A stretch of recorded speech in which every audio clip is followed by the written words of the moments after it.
all mad about the way things are and the abuses that are happening. The Epstein files, the Epstein files. God damn it! Where are they? It's a law, bitch. Show it, you pedophiles.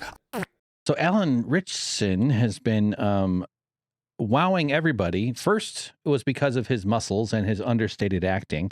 I'd never heard of him until I saw him on the hit series Reacher, where he runs around and punches people in the face until they do the right thing. Here's an example. Your mom better hurry the fuck up, kid, or this is gonna go bad for both of you. Oh, damn. Now, I want people to know a man with a gun in a car was yelling into the rearview mirror at a kid. A larger man punched the glass window out and is pulling the man out of the car and smashing his arm against the mirror of the mirror, and the arm that's holding the gun.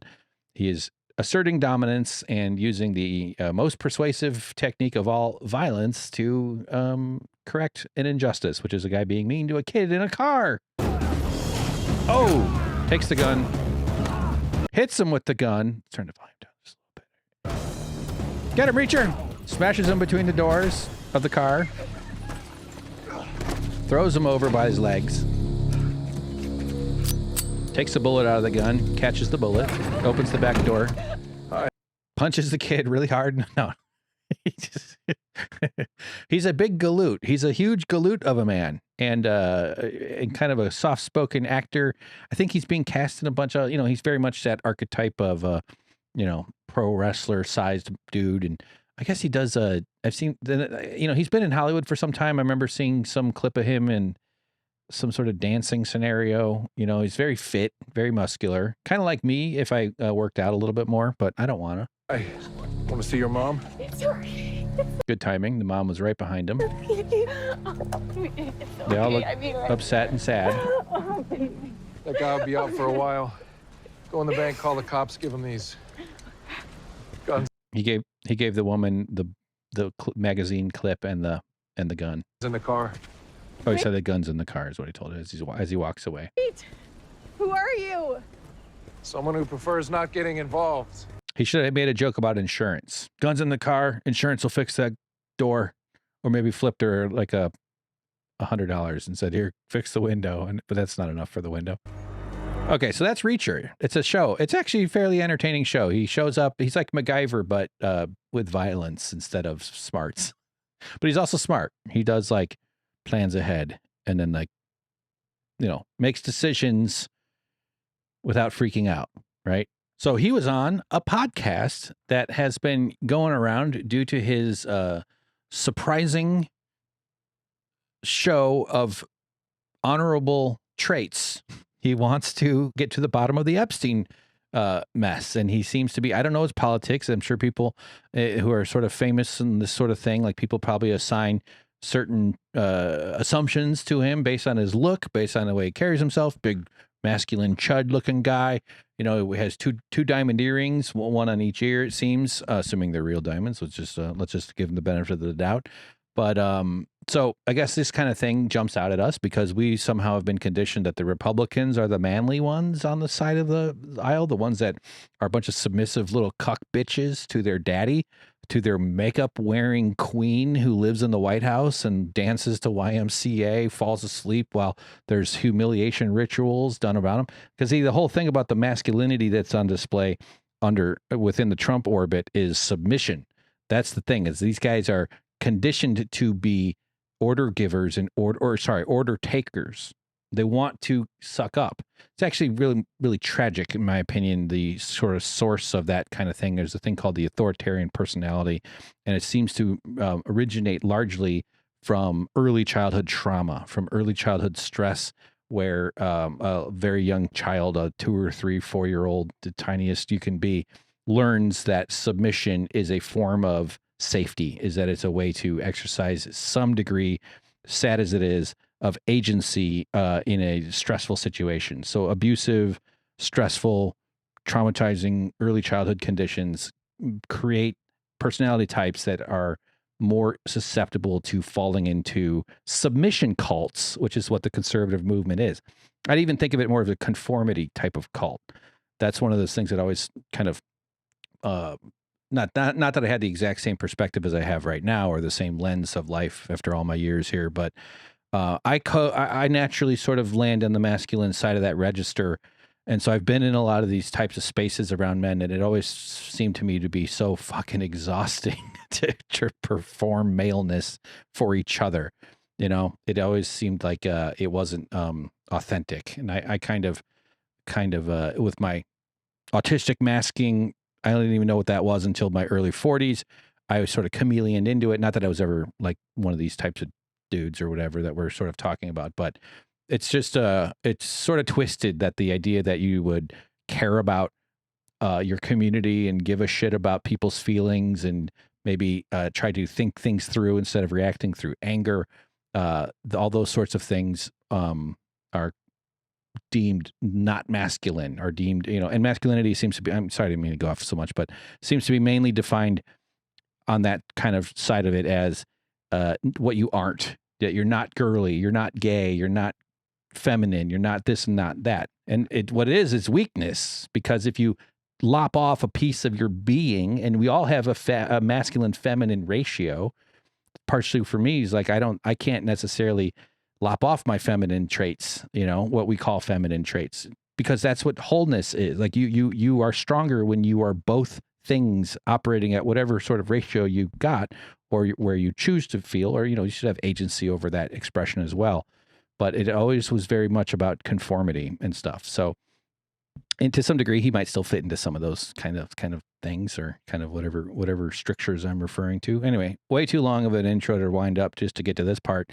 So he gets mad about the Epstein files, which kind of makes us go, oh, wow, what a man. Ooh, he's not like those tough guys that are totally cool with their leader being a child rapist. So it's been nice to see this going around. Scary. No. Now, this is not the clip. This is the actual video. Josh Horowitz is the YouTube channel. Happy, Sad, Confused with Josh Horowitz. And we're going to back it up a little bit and lead into where he starts screaming about the Epstein files. You know, but I just like, dude, he goes, I love Dax. I had the best time on his show. And he goes, maybe you should let go of that stuff. And I'm like, Dax Shepard he's talking about. Hey, it's me, Hank, from the editing dungeon. As I was editing this, I realized it was a mistake not to provide more context. So I went back and I looked into what he was referring to about Dax Shepard asking him about letting go. And I found that moment, and we're going to watch it. It's actually part of a much longer conversation. This is just after Alan talks about being severely mistreated in his early career as a model, some of his other issues and stuff related to injustice and fighting for what's right and moving on or not moving on. It's a pretty interesting conversation overall, actually. So this is some context for what we were just watching, and you'll see that it's a continuation from the Dax Shepard interview of his frustration with the way politics are right now. Here it is.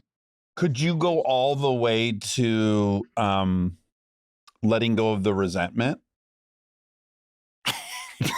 I don't know, For man. the listener, Alan just furrowed his brow and dropped That's his worth chin. watching this on YouTube. No, I don't know, man. I feel so much right now just thinking about that, because it's also like up to these people to like want to create change in the world, right? Yeah. I can let go of the resentment, and then what does that do for the world? It allows these predatory fuckers to like just continue. Look at the politics that we deal with right now. Like the White House is in ruins. A fucking UFC cage on the lawn, and like, you just do it. You just fucking do it. And nobody says anything. And no consequences. Nobody asked. It wasn't done legally. There's no plan in place. Now you're asking for money to create a slide. It's like, what are we doing? And there's no consequences. And so so like, I'm just supposed to let go of my resentment that this fucking guy is just raping the world that he lives in for whatever gain he personally can have. And I'm supposed to let that go. And then what? It fucking still exists. Yeah. So no, I'm not good at letting go. I fucking hate it. Yeah. I hate that shit still lives in the world, unabated, unchecked, unresolved, uncleansed. Look at the Catholic Church and like the predatory behavior that is just going completely unmet. With those victims that are still like unheard, unseen, no forgiveness, no resolution, no cure. And what is releasing the fucking resentment gonna do for the world? Like, I love that he brought up the Catholic Church. You know, there's so many horrors happening inside these institutions. It's one thing humanity really needs to get a grip on. It's not just the Catholics, by the way, but that's a big one. So, all right, back to the episode as recorded. Thanks for watching. Bye. Let go. I was like, everybody else should have it. Everybody else should feel like I feel. The world is on fire. And the world, yeah, like all mad about the way things are and the abuses that are happening. The Epstein files. The fucking Epstein files! God damn it! Where are they? It's a fucking law, bitch. Show it, you fucking pedophiles. I shouldn't say fuck because I'm a Christian and people are gonna go like, how can he say fuck and he's a Christian? Because that is something that should make you want to say fuck. Yeah. You know, sorry, God, I'm sweating now. This is my fucking politics, dude. I would fucking railroad these fuckers. I would get those Epstein files out in 2 seconds. Yeah. Yeah. Yeah. This is politics are exposing pedophiles. Shouldn't be such a strange or weird thing. It's like you should be it's so enraging. These pedophiles that run society. The world's first trillionaire is a literal Nazi who's in the pedophile files, and the guy he bought to make himself government. Elon Musk bought Donald Trump for $300 million. Is the #1 customer / partner of the pedophile island. It's a sick and fucking twisted. And people act like capitalism is defensible. Look where it's leading us. Look who it's run by. Look who its top products are. Champions. And it's not. That's how I didn't want to use the word. They're not champions of anything. Yeah, dude. 2 seconds. Fucking move out of the way. Like, get out of there. I don't care what room they're in. Bitch, move.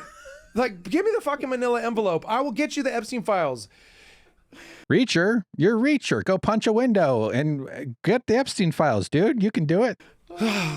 Sorry. You got my vote. Whatever you want to run for, you got it. Don't you want to see what's in there so that we can hold people accountable? These fucking... That's the whole point of power, is to not have accountability. That's all it is.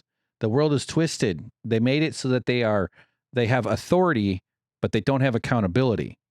You have accountability. They have authority without responsibility. They can fuck everything up they want. They get to pump and dump the stock market, especially the Trump regime particularly, but this applies to almost all of these powerful structures. This is why there's this is all these fights we have are about is whether we should flatten hierarchy slightly. That's it.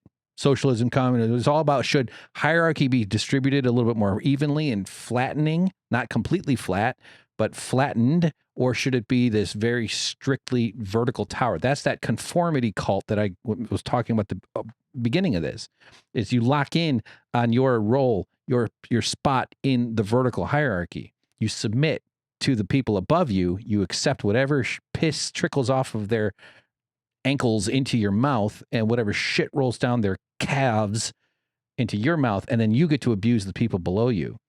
This is how white supremacy functions. This is how all these right-wing fascist regimes function. And the whole point of it, not the whole point, but the way it works is that they don't promise you anything other than your right to abuse those below you.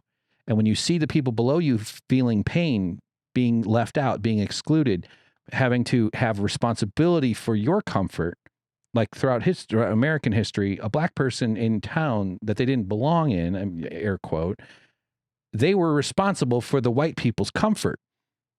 Therefore, they could be held accountable for making them feel uncomfortable. Therefore, it was okay for them to commit horrible, immediate, devastating, and brutal violence upon them. The lynchings and stuff like that. That's one of those rabbit holes I've been down that you can never get out of your head.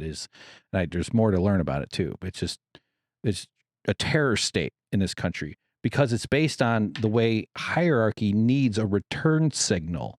The return signal for functioning is that the brown person is crying and they're scared and they know their place. And on a good day, the brown person stays in their lane. They leave the house. You know, we'll accept the labor. We'll accept the breast milk. We'll accept the treating them like farm animals. We'll accept them cooking your food and cleaning your house. But don't you dare step out of line. You make me feel okay about it. You fill your role, and I will maybe grace you with something, some pleasantry. But you know your place, and that's on the good. Those are the good days of this nightmare society. I hope I'm making sense. I really am. But that's what hierarchy is. It's not we're going to make the world better for everybody because we're all healthier when everybody's healthy. We're all safer when everybody's safe. We all would benefit from letting people do the things that they do and be, you know, human beings who contribute to their communities, who put down broad-based roots, who solve conflicts without the, you know, with the kind of ease of mutual respect and mutual dignity. Instead, you end up with societies where billionaires control everything and are rapidly trying to take away any sort of sense of human agency or human dignity from you. That manifests in all sorts of ways, including union busting, for instance. It's a threat to that order of things. It's always about control, and maintains. And I think child abuse is one of the main ones. It's like one of the main systems that perpetuates this whole cycle for various reasons. I kind of got a little field here. Let's keep going. Ellen Ritchson. Rapist? We're just cool with it? That bitch has the keys to the nuclear. He's like all up into 13-year-olds. Like, dude, what? Go to jail. Go to jail. All right, what are we talking about? You were a big Jim Carrey fan growing up. I love Jim Carrey. His work in Sonic the Hedgehog is just, it's truly transcendent. I like the it is funny. He pulled Sonic the Hedgehog as a Jim Carrey movie. He plays the bad guy, the villain dude. He's like the inventor with a mustache. I think he might be bald. No, okay. I'm sweating now. We're good. Okay.